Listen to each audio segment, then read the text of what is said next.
नमस्कार साथियों, उत्थान क्लासेस में आप सभी का स्वागत है। आज हम बात करेंगे कि यूपी आंगनवाड़ी भर्ती 2023 है ना, आवेदन शुरू हो गए तो इसके बारे में मैं डिटेल में बात करूंगा। देखिए 53,000 वैकेंसी है ना, पोस्ट निकली है। और इसमें क्या है कि मैं थोड़ा सा एक बार पहले बता देता हूँ कि जो मतलब इसमें सारी चीज़ें आप डिटेल में पढ़ सकते हो कि बाल विकास सेवा एवं पुष्टाहार विभाग विभाग यहाँ पे है। उत्तर प्रदेश में 53,000 रिक्तियों की नियुक्ति के लिए उम्मीदवारों को नियुक्त करने जा रहा है। ठीक बात। और यूपी आंगनवाड़ी भर्ती 2023 के विज्ञापन के अनुसार इन रिक्तियों को आंगनवाड़ी कार्यकर्ता, मिनी आंगनवाड़ी कार्यकर्ता और आंगनवाड़ी हेल्पर के पद के लिए आमंत्रित किया जा रहा है। जो आवेदक यूपी आंगनवाड़ी में काम करने के लिए इच्छुक हैं वे इस रिक्त के लिए आवेदन कर सकते हैं। ठीक बात। जैसे तो इसके लिए कुछ चीज़ें मतलब क्राइटेरिया रखी गई हैं, है ना, कुछ नोटिफिकेशन जैसे कि विभाग आंगनवाड़ी भर्ती है, पदों की संख्या 53,000 प्लस पद हैं। और पदों का नाम जैसे आंगनवाड़ी कार्यकर्ता, मिनी आंगनवाड़ी कार्यकर्ता और आंगनवाड़ी हेल्पर, है ना। शैक्षिक योग्यता की बात की जाए, 5वीं से लेकर के इंटर तक आप मार्कशीट लगा सकते हो। अगर आपके पास अधिकतम कोई भी योग्यता है तो आप उसको भी एडिशनल जोड़ सकते हो, जैसे एमए, एमएससी, एमकॉम या और है ना, तो भी जोड़ सकते हो। कोई दिक्कत वाली बात मतलब है नहीं, बीए बीएससी भी काम तक, है ना, तो उससे आपको एडिशनल मतलब मिलेंगी जो भी चीज़ें, क्योंकि मेरिट के आधार पे होगा। उसके बाद में एज 18 से 40 है ना, एज जो भी छूट है वो सब काउंट करके। और उसके बाद में डिपार्टमेंट जैसे बाल विकास एवं पुष्टाहार, है ना, कराएगी।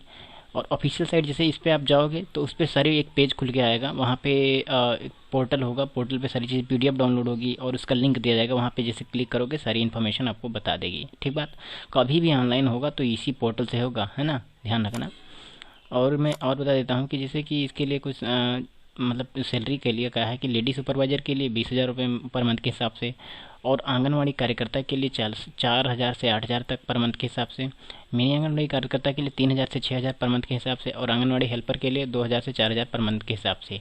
अगर इस वेतन सैलरी में कोई मतलब जो सैलरी में इस तरीके से डिनोट किया गया, अगर कोई डाउट है तो आप ऑफिशियल साइट को चेक कर सकते हैं, क्योंकि वहाँ पे ऑफिशियल और अथेंटिक जानकारी होती है ना। ये हमने वैसे टैली किया है, अगर जहाँ तक मैंने पूरा एक एनालिसिस करके बताया, लेकिन फिर भी आपको कोई डाउट है तो आप ऑफिशियल वेबसाइट पे जाके हर चीज़ को डिटेल में देख सकते हो, क्योंकि पोर्टल वहीं पर बना हुआ है, ऑनलाइन भी वहीं से होगा, तो आप उसको एक बार ही चेक करते रहना, है ना, कब वैकेंसी निकलेगी, क्या सारी चीज़ें हैं। हालांकि मैं डिस्क्रिप्शन में लिंक डाल दूंगा, आपको कोई दिक्कत ना पड़े, है ना। दूसरी चीज़ मैं और इन्फॉर्मेशन बता देता हूँ, है ना। तो और इन्फॉर्मेशन के लिए आवेदन करते समय कुछ दस्तावेज की ज़रूरत हो, जैसे डॉक्यूमेंट, आधार कार्ड होना चाहिए, जन्म प्रमाण पत्र। जन्म प्रमाण पत्र का मतलब ये है, जैसे आपके पास नहीं है भाई पहले की बात, तो आप हाई स्कूल की मार्कशीट को ही काउंट कर सकते हो, जन्म प्रमाण पत्र में स्वीकार कर लिया जाता है। ठीक बात। शैक्षिक योग्यता 5वीं से लेकर के आपके पास जितनी मार्कशीट है उसको लगा सकते हो, है ना। जैसे 5वीं लगाओगे तो उसके हिसाब से पोस्ट आपको मिलेगा ना, छोटा पोस्ट, उस तरीके से, है ना। और क्या कहते हैं, मोबाइल नंबर जो आपका व्यक्तिगत हो और उपयोग में हो। जैसे मान लिया आपके पास ओटीपी वगैरह आएगी ना, तो वो चालू हालत में होना चाहिए और आपका होना चाहिए, क्योंकि बाद में उसी में नोटिफिकेशन वगैरह, जीमेल आईडी, सारी चीज़ें होनी चाहिए होती है। और नवीनतम फोटो होना चाहिए, ये नहीं कि पुराना फोटो हो। पासपोर्ट साइज फोटो होना चाहिए, निवास प्रमाण पत्र, जाति प्रमाण पत्र और अन्य दस्तावेज, जैसे कि मान लिया और एडिशनल चीज़ें जहाँ वहाँ पे मांगे जाएंगे पोर्टल पे, जहाँ तक ये मैंने डिनोट कर दिया है ना, क्योंकि ये बहुत ही अथेंटिक और इम्पोर्टेंट डॉक्यूमेंट होते हैं, इसके बगैर तो आप काम ही कर नहीं सकते हो ना, इसलिए यहाँ पे चीज़ें बताई गई हैं। ठीक बात। तो मैं और बता देता हूँ कि जब भी वैकेंसी निकलेगी या कुछ भी होगा तो ऑफिशियल वेबसाइट पे ही डिनोट किया जाएगा, वहीं से आप पोर्टल पे जाकर ही भर सकते हो। मान लिया आप गूगल पे सर्च मारो आंगनवाड़ी भर्ती, तो इतने पेज खुलेंगे कि आप थक जाओगे ढूंढते ढूंढते, है ना। तो उसका कोई मतलब नहीं है। मैंने ऑफिशियल वेबसाइट एक बार फिर से मैं बता दे रहा हूँ ताकि फिर से कोई दिक्कत ना हो। ये आपको ये ऑफिशियल वेबसाइट कॉपी करना है, उसके बाद में आपको मतलब यूआरएल पे डाल देना, वहीं से पोर्टल खुलेगा, सारी चीज़ें वहीं से ऑनलाइन होगी। ठीक बात। अगर आपको फिर भी दिक्कत है तो इसका मैं डिस्क्रिप्शन बॉक्स में लिंक डाल दूंगा, वहाँ से आप कर सकते हो, है ना। तो ये चीज़ें हो गई।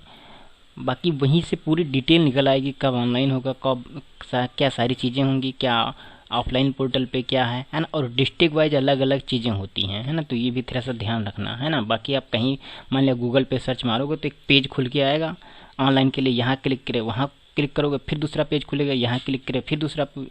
इस तरीके से डिजाइनिंग की जाती है उसका ग्राफिक्स, उसका जो भी मतलब वेबसाइट का किया उनका एक जो उसका एक क्या कहते हैं रेटिंग पावर बढ़ता रहे। बाकी आप लोग कुछ कर नहीं पाओगे, वैसे से खुलता जाएगा।